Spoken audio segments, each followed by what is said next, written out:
안녕하셨습니까? 오랜만에 뵙는 것 같습니다. 제가 일제시대 때 태어나서 그때는 1살이었죠. 그리고 해방됐고 또 6.25 만났고 또 4.19 있었고 5.16 있었고 11.6 있었고 12.12가 있었고 이게 저희는 대한민국의 현대사라고 그렇게 자리매김하고 있죠. 그런데 그 시대를 저는 쭉 관통해서 살아왔습니다마는 그때는 조금 어린 시절이고 학생 시절이고 그래서 이렇게 또 부모님들도 다 계시고 형제들도 다 있었고 해서 이렇게 힘든 줄 몰랐습니다. 사회가. 근데 지금은 나이를 먹어서 그런지 또는 또 그동안에 살아온 여러 가지 내 역사에 비추어서 지금 현실이 조금 많이 이율배반적이고 모순된 점이 많아서 그런지 참 많이 하루하루 산다는 게 참 많이 헷갈리고 좀 힘겹습니다. 뉴스 보는 것도 그렇고 여러 가지가 지금 저희 경제 문제가 트리플로 이미 들어와 있다는 거는 이미 다 아시고 계시고 너무 많이 힘들어지는데 앞으로도 점점 더 힘들어질 텐데 나이 먹은 노인으로서 좀 걱정이 좀 많이 됩니다. 그래서 오늘은 제가 좀 딱 주제를 정했습니다. 예, 지금 요즘에 유튜브에 제가 이순자 얘기를 노파 얘기를 이제 그만하려고 저도 그 사람 얘기를 하려고 그러면 이렇게 구역질이 나가지고 그만하고 싶어서 그만하겠다고 했습니다마는 그 양반이 요즘 유튜브에 나와서 50에 대해서 정당성을 주장을 하고 나옵니다. 근데 그 내용이 아주 궤변이고 또 듣고 있기가 많이 거북하고 그래서 그것과 더불어 또 한 가지는 허화평 씨가 또 요전에 말씀드렸다시피 뭐죠? 무슨 마이크인가 펜랜드 마이크인가 거기 나오셔서 12.12 사태에 대해서 궤변을 늘어놓고 있는데요.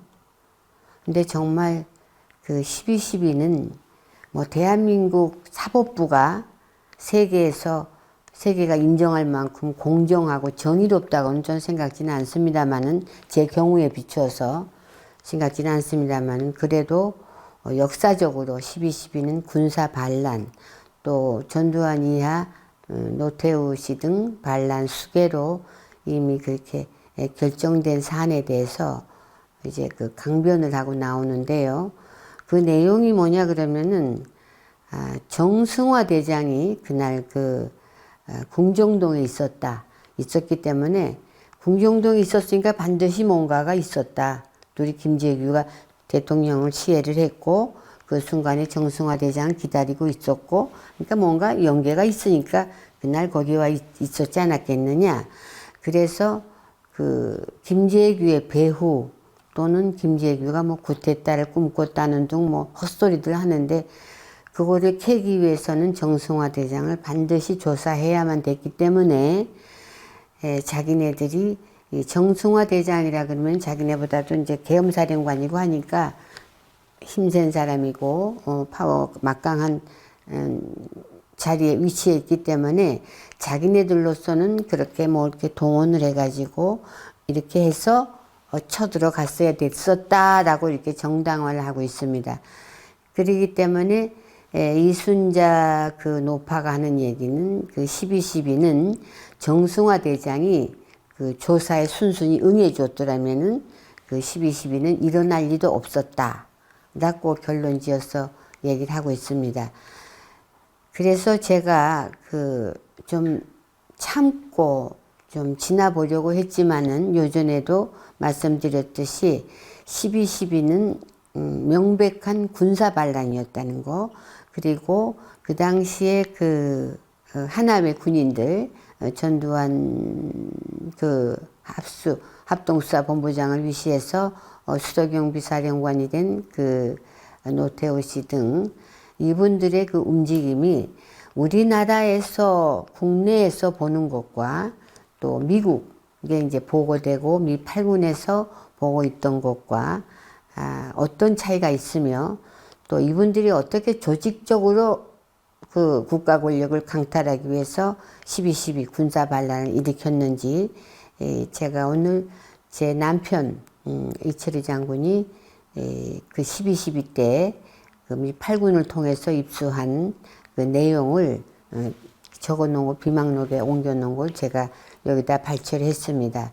그러니까 여러분들께서 제가 굳이 뭐 이렇다 저렇다라고 말씀드리는 것보다도 여러분들께서 제가 읽어드리는 것을 좀 들어보시고 그리고 이게 정말 정승화 대장이 박정희 대통령 시해범 김재규와의 그 배우다.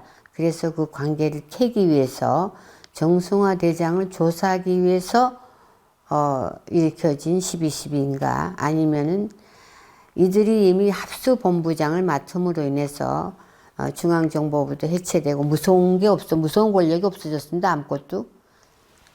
절대 권력자 대통령도 돌아가셨고 정말 그 막강한 중앙정보부도 자기네들이 해체해버렸고 그렇기 때문에 아무런 무서운 권력도 어른도 나라에 어른도 아무도 없었을 때 자기네들이 조직적으로 또는 정치적으로 그렇게 계획을 세워서 움직였던 것이 그래서 그 결과가 12.12로 표출이 됐고 그로 인해서 국가 권력을 강탈한 거는 이건 팩트입니다. 사실입니다.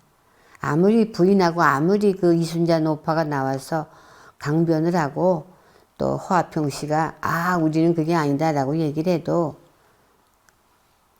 그건 아닙니다. 그래서 저도 아니다 기다 하기에도 좀 피곤하고요. 근데 역사는 우리가 아는 한 바르게 쓰여져야 되지 않겠습니까? 그리고 50이라는 그 국가 권력의 그 비열한 탄생은 결코 우리 현대사에서 정당화돼서는 안 된다고 생각을 합니다. 그리고 여러 가지가 뭐 일장일단이 있듯이 전두환 대통령이 되면서부터 이제 뭐 경제 문제는 이렇게 뭐 김재익 등이라든가 이 경제 전문가들에게 맡겨서 잘 해오지 않았느냐 하시는데 그건 이제 모르니까 그러신 거고요. 그래서 어쨌거나 지금 12.12가 왜 군사반란인가 하는 거는 각국 정보기관에서 자기네 국가의 그 타전한 이런 내용들 이런 것들로부터 우리는 유추해 봐야 되고 국내 안에서 당사자들이 떠드는 얘기라는 거는 별로 설득력이 없다고 생각합니다. 그런 의미에서는 저도 제 그 82년 사건에 대해서 제가 떠든다고 그래서 그렇게 뭐 인정하실 것도 아니시고 증거에 의해서 또는 이제 저도 이제 여러 가지 법적 절차를 통해서 그렇게 하려고 지금도 제가 말로만 가지고 인정이 되겠습니까? 준비하고 있습니다. 그러니까 이 12.12는 12조과 더불어 일어나게 돼 있는 그 국가적인 정변이었고 이 하나회라는 그 결사체들로 인해서 국가 권력이 그 당시에 강탈됐던 것만은 그건 사실입니다. 그래서 그걸 제가 저기 읽어 드릴 테니까요. 제 얘기에 너무 그거 하시지 마시고 제가 읽는 내용은 저는 읽었을 뿐이지 제가 이 사실을 만든 사람은 아니니까요. 그러니까 좀 제가 또박또박 잘 읽어보겠습니다. 그러니까 그거 좀 잘 들어보시고 그리고 정말 12.12에 대해서 좀 판단을 잘 하셨으면 좋겠습니다.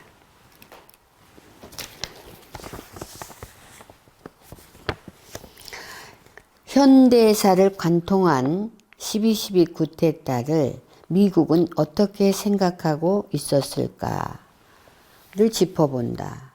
다음은 13일 새벽 5시 주한 미 대사관 부관 제임스 영이 MIC 국장 정보 상황실로 급히 타전한 내용이다. 12월 12일 저녁 육군 참모총장 겸 계엄사령관인 정승화 장군이 보안사령관인 전두환 소장 측에 의해 무력으로 체포됐다. 그러니까 미국의 지금 여기 미국 미 대사관 그러니까 13일입니다. 12일, 12 그날 바로 그 다음날 13일 새벽 5시에 주한 미 대사관의 부관 제임스 영이 MIC 국방정보상황실로 미국 국방정보상황실로 급히 타전한 내용입니다. 10월 12일 저녁 육군 참모총장 겸 계엄사령관인 정승화 장군이 보안사령관인 전두환 소장 측에 의해 무력으로 체포됐다. 체포는 총장 관저에서 이루어졌고 이때 전투가 있었다. 몇몇 사상자도 발생했다. 정승화 대장은 현재 감금되어 있으며 들리는 바로는 10월 26일 박정희 대통령 피살자의 피살 시의 그 역할에 대해 신문을 받고 있다고 한다. 또한 정승화 총장 측 부대들과 전 장군 측 부대들이 상당한 병력 이동이 있었다는 겁니다. 병력 이동이라는 게 이렇게 사법적으로 누구 체포해서 조사하겠다는데 병력까지 이동하겠습니까? 나는 구태타죠. 병력 이동이 있었다고 한다. 또한 정승화 총장 측 부대들과 전 장군 측 부대들이 상당한 병력 이동이 있었다. 이 병력 일부는 연합사의 작전 통제 하에 있는 부대들로 보인다. 그리고 여러 전방 사단의 부대들도 가담하고 있다.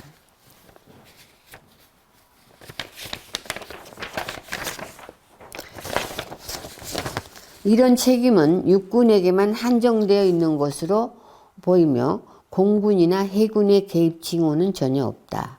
현재 시각 새벽 5시 현재 우리는 한국군 부대들 간에 그 이상의 충돌은 확인할 수 없으니 최악의 상황은 이미 끝난 것 같다. 보안사령부와 국방부 주변에 대한 현장 답사 결과 전투부대와 장갑차의 존재가 확인되었다. 청와대는 정상적인 것 같다. 대사관과 주한미군은 사태의 진상을 그들의 통로를 통해 계속 보고 중이다.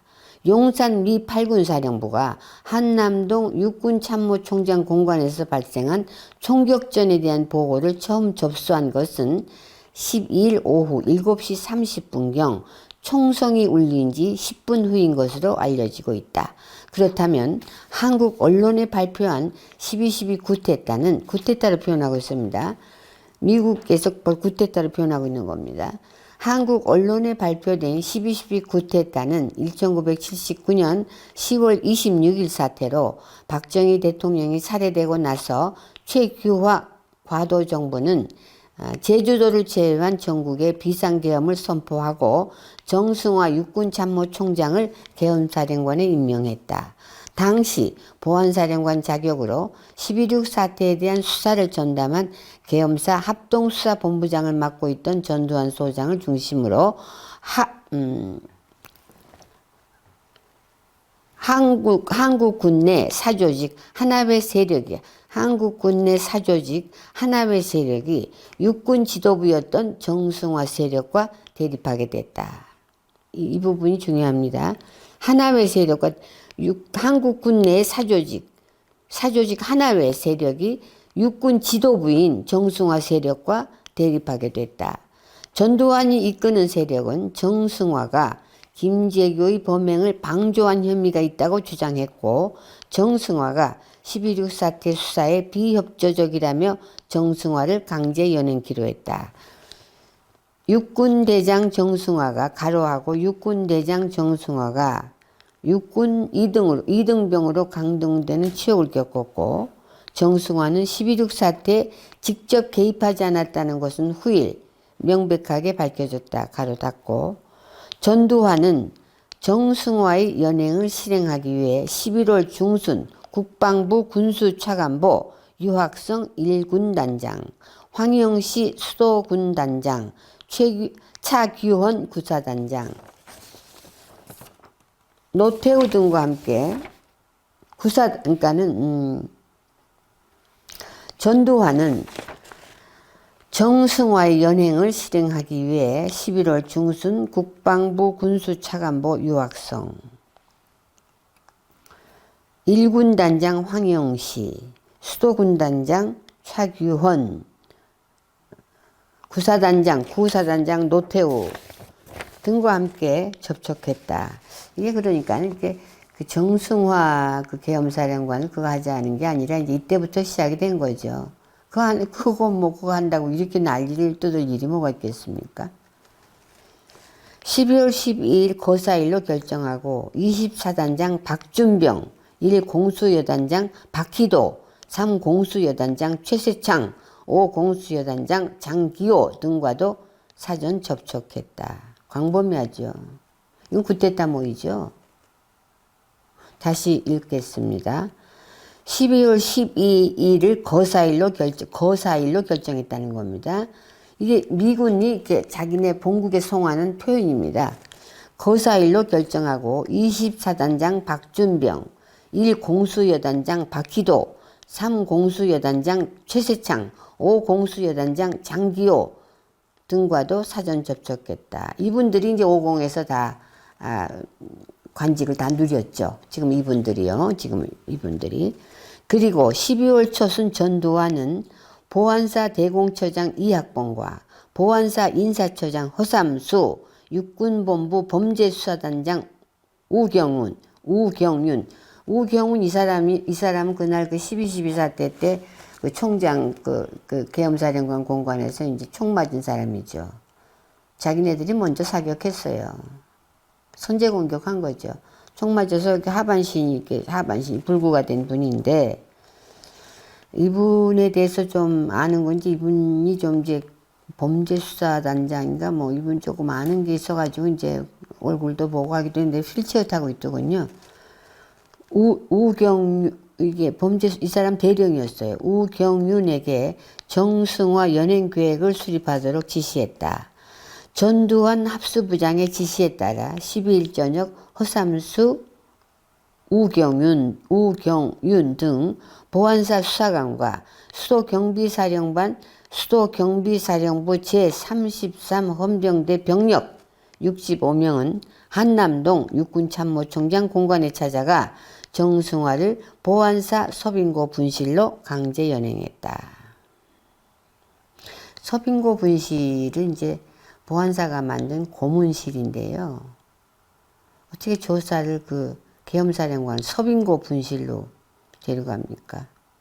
거기는 이제 그 사상범들 뭐 이런 사람도 이제 고문한데 서빙고에 갔다 오면은 김대중 대통령 아들이기도 하고 제 조카이기도 한 김홍일이도 그 서빙고에 끌려가가지고 고문받아서 여기 척추가 어떻게 잘못돼가지고 그걸로 결국 죽지 않았습니까? 이렇게 좀 척추 이렇게 마비로 많이 고생하다가 죽었습니다. 그 서빙고가 그런 데입니다. 그런 데인데 계엄사령관을 조사하겠다면 어떻게 서빙고로 데려갑니까? 서빙고로 데려가서 들은 바에 의하면 들었습니다. 제가 확인한 바는 아니고 들은 바에 의하면 거기 이렇게 고문실에다 먼저 이렇게 잡아놓고 그 순간까지 계엄사령관이죠. 계엄사령관을 잡아놓고 벨트 다 풀라고 그러고 이거 옷 다 그거 하라고 그러고 무릎 꿇라고 그러고 온갖 치욕과 온갖 모욕을 다 줬다 그럽니다. 그 순간에 잡아다가 서빙고에서 이런 짓을 한 사람들입니다. 그 사람 어떻게 이렇게 정말 합동수사본부장으로서 조사만 위한다면은 어떻게 서빙고 무시무시한 서빙고로 갖다 끄지고 가가지고 거기서 이렇게 다 벗겨놓고 그렇게 육군대장을 계엄사령관을 그렇게 모욕을 주면서 그게 조사입니까? 항복이지요. 그거 아닙니다. 아유 답답했죠. 답답합니다. 아는 건 많은데 표현할 수 있는 게 한계가 있어가지고요. 저도 이렇게 제가 못 읽고 있는지 저도 지금 이 순간 저도 머릿속에 입력하면서 읽으려고 그럽니다. 그리고 12월 초순 전두환은 보안사 대공처장 이학봉과 보안사 인사처장 허삼수 육군본부 범죄수사단장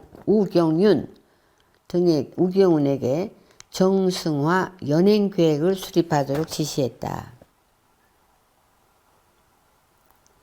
이분들이 50 들어서 이제 대단한 실세가 된 거죠. 이때 그 정승화 체포계획을 수립한 이 허삼수, 우경훈 이 사람은 하반신 총 맞아서 마비돼서 이분은 나서지는 못하고 막 뒤에서도 막 이분이 실세라고 그때 대단하더군요. 저도 그렇게 해서 봤어요. 실세란 사람. 어떤 스님, 혜정 스님이란 분이 뭐 같이 와서 한번 본 일이 있는데 뭐 대단하더라고요. 보안사, 그러니까 이분들이 그 허삼수, 이학봉 대단하지 않습니까? 민정수석 하면서 대단했고요. 허삼수 사정수석 대단했고요. 우경우는 이거 돼가지고 했지만 그때 당시 대단했어요. 그러니까 이분들이 나는 새도 떨어뜨리는 실세들이 된 거죠. 그 정승화 체포했다 그래가지고요. 전두환 합수부장의 지시에 따라 12일 저녁 허삼수, 우경윤 등 보안사 수사관과 수도경비사령부 제33 헌병대 병력 65명은 헌병대 병력 65명은 정예화된 병력입니다. 이 33대 헌병대가 말이죠. 아주 정예 수도경비사에 속해서 아주 그 정예화된 헌병대예요. 거기 병력 65명은 한남동 육군참모총장 공관에 찾아가 정승화들 보안사 서빙고 분실로 강제 연행했다. 이 과정에서 총격전이 발생했다. 신군부 세력은 사후 승인을 받기 위해 일단 잡아다 꺼다 놓고 붙잡아 체포에다 놓고 강제 연행해서 서빙고에다가 고문실에다가 잡아 놓고 그 다음에 이제 사후 승인을 받기 위해 최규화 대통령을 설득했으나 실패했다. 미국으로 미 8군 정보국이 미국 정보국으로 보낸 타전입니다. 타전 내용이에요. 토시 하나 틀리지 않습니다. 미국에 이대로 다 있습니다. 서류가. 남편이 여기 8군 정보국에서 입수해가지고 자기가 그대로 이렇게 해놓은 겁니다. 그래서 하나도 여기 빈틈 없어요. 한국 사람 견해도 들어간 거 없습니다. 이들이 미국이 그대로 표현한 그대로를 번역한 거예요. 번역도 아주 전문가들이 번역을 했기 때문에 오역도 없습니다. 그걸 아시고 좀 잘 들어주십시오. 서빙고 분실이라는 건 범죄자들, 이렇게 사상범들, 아주 전향하지 않은 악질 사상범들, 이런 데려다가 그렇게 막 고문하는 데 아닙니까, 서빙고가. 우리 대화산업의 요전에 얘기했던 한중동 합작은행 기획 위반한 권영백 박사도 서빙고에 끄집겨가가지고선 고문당하고 나와서 몇 개월 만에 죽었어요. 죽었다고요. 요전에 말씀드렸죠, 제가. 신군부 세력은 사후 승인을 받기 위해 최규화 대통령을 설득했으나 실패했다. 이후 신군부 세력은 노재헌 국방장관을 체포해 그를 통해 대통령이 총장 연행을 허락하도록 설득했다. 이 노재헌이가 육사 3기입니다. 육사 3기생이고 우리 이광재 장군 형부의 동기생이에요. 그리고 또 가까웠어요. 저도 노재헌 장군 잘 아는 사람입니다. 근데 이때 상황이 사람들 쿠데타였어요. 국방장관이 도망갔잖아요. 왜 도망갔겠습니까? 쿠데타가 일어나니까 도망갔겠죠. 그래서 그 노재현 국방장관까지 또 체포했다는 얘기입니다. 이 신군부 사람들이 여기 막 그 총장 그거 한 사람들이 국방장관을 체포해. 그러니까 지금 이제 대통령을 설득을 해야 되는데 최규하가 계엄사령관을 체포한 데 대해서 승인을 안 한단 말이죠. 그럼 이 사람들이 불법이 되잖아요. 그러니까는 설득을 해야 되는데 자기네들로서는 대통령 최규하 대통령이 설득이 안 되니까 노재현 국방장관이 도망가 있었다니까요. 도망가 있는 노재현 국방장관을 체포해서 그때 당시 이제 형부하고 다 얘기를 해서 지금 다 들었죠. 어떤 고초를 겪었는지. 노재현 장관을 체포해가지고 대통령한테 정승화 계엄사령관을 체포해서 서빙고에다가 잡아놓은 거에 대해서 결재를 하라, 승인하라. 이걸 압박한 겁니다. 이후 신군부 세력은 노재현 국방장관을 체포해 그를 통해 대통령이 정승화 총장 연행을 허락하도록 설득했다. 최규하 대통령은 결국 13일 새벽 정승화 연행을 제거했다. 그리고 같은 날 오전 9시 구사단장 노태우입니다. 그때 노태우 장군이 구사단장이었어요. 구사단장 노태우와 54단장 정호영은 50에서 국방장관하고 하지 않았습니까? 그 사람이 그 당시 54단장이었죠. 54단장 정호영이 각각 수경사령관과 특전사령관에 취임했다. 구사단장 노태우는 수경사령관이 됐습니다. 같은 날. 그러니까는 이게 무슨 말이냐면은 최규하 대통령이 노재현 국방장관을 통해서 최규하 대통령을 설득했단 말이죠. 정승화 대장 체포에 대해서 제거하라. 이게 결국은 이제 최 대통령이 13일 새벽에 이제 그 노재현 국방장관에 의해서 정승화 연행 제거를 했단 말이죠. 근데 이날 13일 날 바로 새벽에 이분들이 진짜 군사반란이 아니고 정승화 체포에만 그게 목적이 있었다 그러면은 그 같은 날 13일 날 새벽 9시에 구사단장 노태우와 54단장 정호영이 구사단장 노태우는 수도경비사령관에 임명됐고 정호영인 54단장 정호영이 특전사령관에 취임했단 말입니다. 그게 수도권을 다 싼 거죠. 수도경비사령관과 특전사령관. 네, 노태우와 정호영을 13일 날 12월 12일 다음 날 13일 날 그 자리에 그 사람들을 임명했단 말이죠. 취임했다. 신군부 세력은 이후 1980년 5.17 쿠데타까지 주도해 제5공화국 중심 세력으로 부상했다. 이게 한국 언론이 말한 게 아니고요. 미 8군에서 자기 미국 정보국에다가 보고한 내용입니다. 보고서는 신군부 세력은 이후 1980년 5.17 쿠데타까지 주도해 제5공화국의 중심 세력으로 부상했다. 79년 12월 20일경 흰눈이 밤새 내려앉아 동양화 속의 풍경 같은 것은 잠시 회원제인 한남구락도에서 이 장군과 점심 식사를 하기로 약속하며 나가는 길은 차가 엉금엉금 기었다. 근데 여기까지가 이제 그 신군부 세력은 1980년 5.17 쿠데타까지 주도해 제5공화국의 중심 세력으로 부상했다. 여기까지가 이제 본부로 타전된 미 8군에서 제임스 영이라는 자가 정보국장이라는 자가 보낸 그 타전 내용입니다. 여기까지고, 그 다음에는 이제 제가 이제 우리 남편하고 이제 만나기로 한 이제 얘기, 이제 책에서 이걸 뜯어내다 보니까는 이제 이런 얘기로 나와 있는데요. 아무튼, 앞에 맨 처음에 제가 이 토를 단 거는 이제 우리 집 양반이 써놓은 거는 12월 12일 저녁 육군참모총장 겸 계엄사령관인 정승화 장군이 보안사령관인 전두환 소장 측에 의해 무력으로 체포됐다가 이제 여기서 시작한 건데, 제가 이제 그 앞에 앞에 쓴 건 현대사를 관통한 12.12 쿠데타를 미국은 어떻게 생각하고 있었을까를 짚어본다. 제가 쓴 거고요. 다음은 13일 새벽.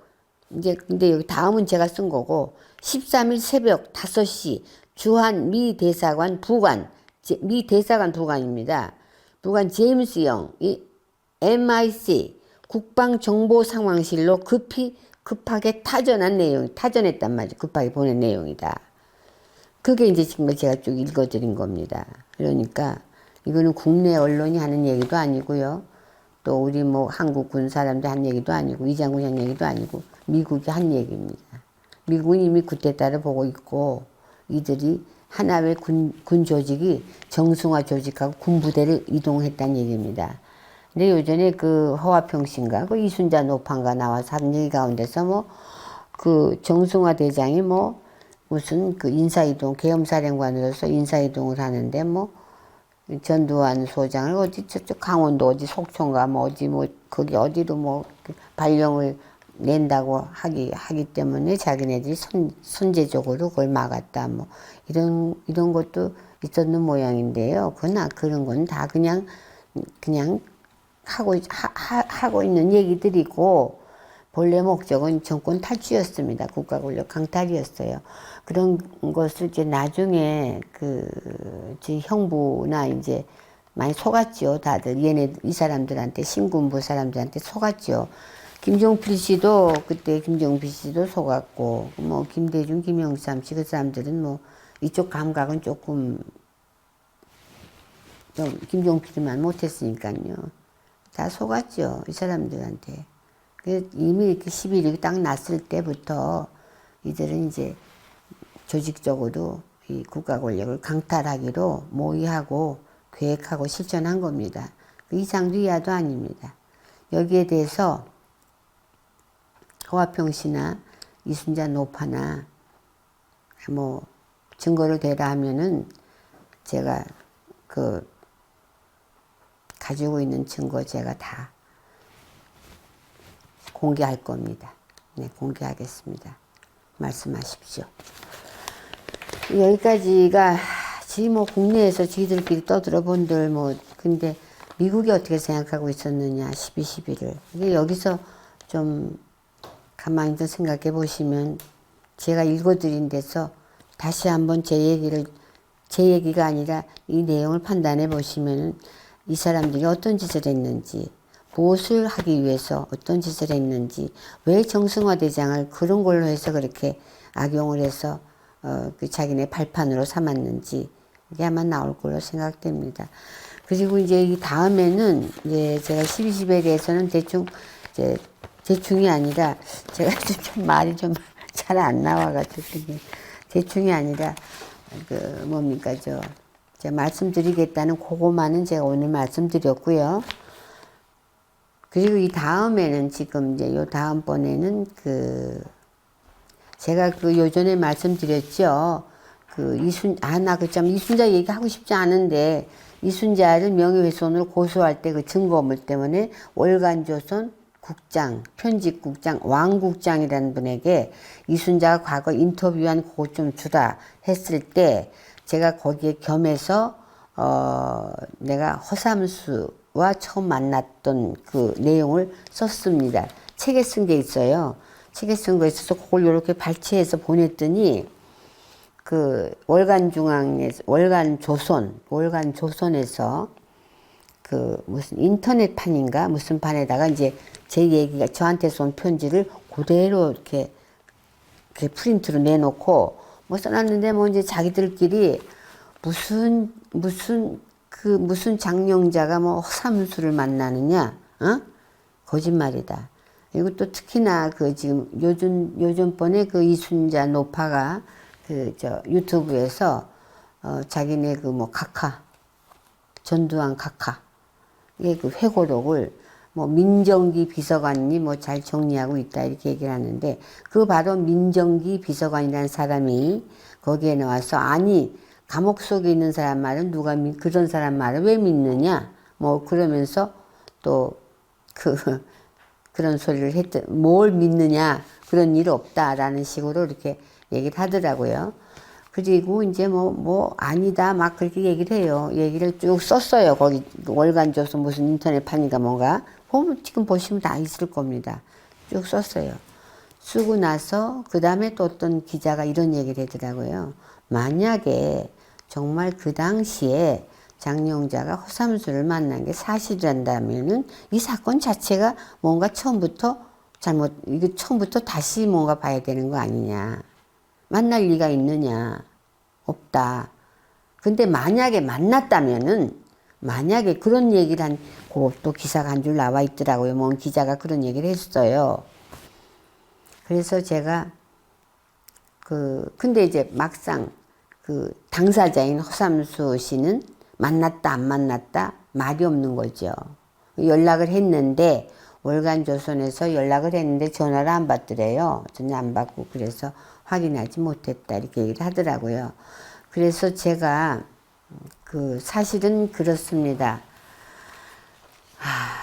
그 17년, 18년간 3사 공화국이었지 않습니까? 박정희 대통령 시대였는데, 그 시대에서 이제 갑자기 이런 사람 시대로 넘어오지 않았습니까?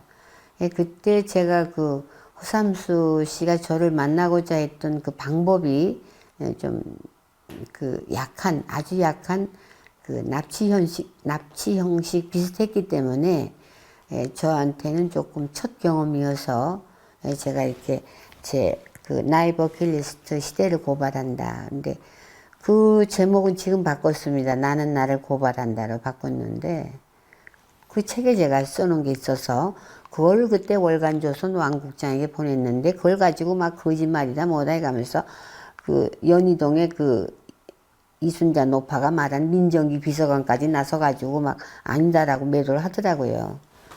그래서 제가 그걸 여기서 좀 읽어드리려고 하는데 저보다는 좀 목소리 좋은 제 주변 가운데 한 분이 계셔서 좀 읽어달라고 부탁을 드렸습니다. 목소리가 저보다는 좀 좋고 또 남자고 하니까 한번 들어보십시오.